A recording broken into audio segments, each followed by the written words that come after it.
Walker Farms Family Kitchen. My name's Annalisa Walker, and today we're going to be preparing pork loin end roast. Pork loin end roast comes from the very end of the loin, so towards the rump, but on the back end area. It is a really great, highly marbled roast that also has a nice bone in it for added flavor. Today we're going to be making garlic and spice rubbed pork loin roast. So essentially within this recipe there are going to be 6 large garlic cloves that are coarsely chopped, 2 tablespoons of coarsely chopped rosemary, 1 tablespoon of whole fennel seeds, 2 tablespoons of crushed red pepper, and 2 teaspoons of freshly ground black pepper, and then 1/4 cup of extra virgin olive oil. Once you have put all of your spices together and coarsely chopped your garlic, what you're gonna do is you're gonna go ahead and put it into a small blender bowl. So I'm gonna use my little blender here to turn it into a paste almost. Once I put everything in here. All right, so I'm gonna go ahead and spin the top on and put it in the blender.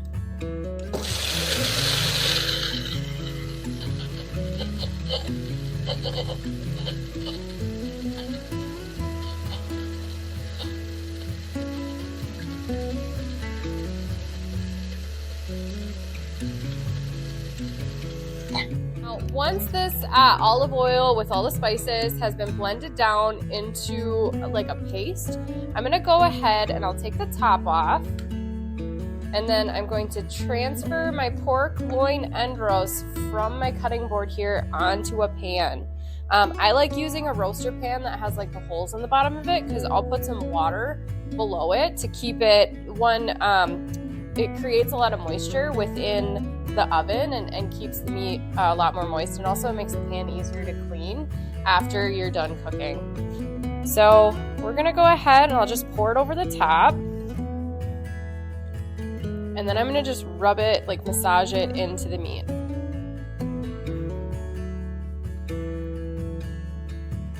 Now I'll be honest, with this cut, you don't have to be really heavily spiced. What's really nice about the pigs that we currently have, you have Berkshire in them, so they really have a natural flavor to them that is really very porky and really good. You could probably just do this with a little bit of garlic salt, a little bit of salt and pepper, and roast it like you would normally roast anything, and it's really good. Usually I'll start out my oven at 400 degrees for the first half hour or so, and what that does is it creates a crust on the outside of the roast, and then I'll turn it down to about 325 or 350 depending on when we need to eat by. I'll turn this one down to 325 so it can roast. So we'll start out at 400 and then we'll turn down to 325. I'll stick a thermometer in it, and then whenever it's ready to go, it's ready to go. So now that I've put the olive oil and spice mixture on top of the loin end roast, I am going to go ahead and preheat the oven to 400 degrees. Once it's done preheating, I'm just going to go ahead, pop it in the oven, and let it go for the first half hour. It's a half an hour later, so it's time to turn it down to 325. Alright, so our roast is currently at 147. So what I'm going to do, I have an instant read thermometer because I didn't spend a lot of money on the original thermometer, the orange one. I always just get a little nervous that it might be wrong. So I'm going to go ahead and just pull it out so we can take a look. When I pull it out, to test your pork roast, you're going to want to pop it in the most meatiest portion. So I'm showing 149 on the first poke, 162, 169. So this is pretty well done.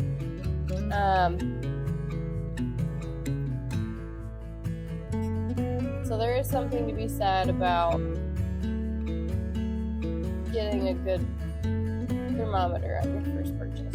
Anywho, so what we're gonna do, this guy is ready to come out, so I'm gonna go ahead and pull it from the oven. I'm going to want to pull my thermometer out first and just set it to the side. Now this is what it's going to look like when it first comes out. So really nice. You can see that cap on the bottom is really delicious, or on the top is really delicious. That's what I'm looking for. I do like to have a good crust on my pork loin end roast, or that like crunchiness. Again, it's like a texture thing.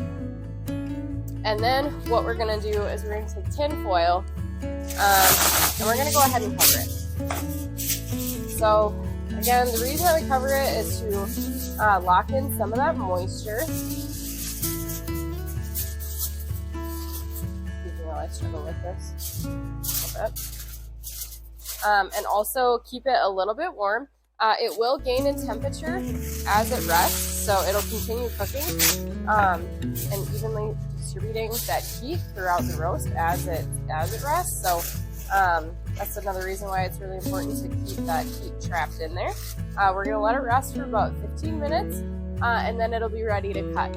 So it's been about 15 minutes since I put her to rest. I do like to save my tin foil back, so if we have leftovers, like we can use it again, because it feels really wasteful to not use it twice. So first thing I'm going to do is I'm going to pull this pork roast off of here. Next what we're going to do is we're going to carve up our loin end roast. Now our loin end roasts are bone in by nature. That's how we have them done. That's what we always have them done. And so the bone that's in there is called the chine bone or chine bone. I've only ever read it. I've never heard it like spoken to me. So the chine bone, or the chine bone, is going to be that bone that's in the very bottom. So we will have to carve the meat away from that. While we're cutting the roast. This is where the top starts to circle back. Perfect. That is what we like to see. So really nice marbling in there, really nice color. Looking pretty tender. This top is just flaking off in chunks. It's just delicious. So there is, I'm running into that bone a little bit. I'm gonna just pop down in there. I think one of the things I forgot to mention as I was like preparing this roast, it is really important to have the fat cap up to the top. That fat will then seep down. So again, like using the laws of gravity, it'll flow down into the rest of the cut and really keep it really nice and moist and hydrated. So I'm going to leave the rest of this intact. I'm going to go ahead and serve up some of these little meat chunks for me and George. The two sides that we decided to pick out today, so the first one that we chose is caramelized, like balsamic carrots, essentially. So it's just sauteed carrots in olive oil and balsamic vinegar with a little bit of salt and pepper. Super simple, takes like 15 minutes. On the other side we did was cold cannon, so I had leftover mashed potatoes, sauteed up some onions and spinach and garlic, added in the leftover mashed potatoes, added it as a side, and then of course we made some gravy to put on top of all of it, because when it's raining and handling gravy makes everything better. So I hope you found this cooking video instructive, and we look forward to seeing you next time.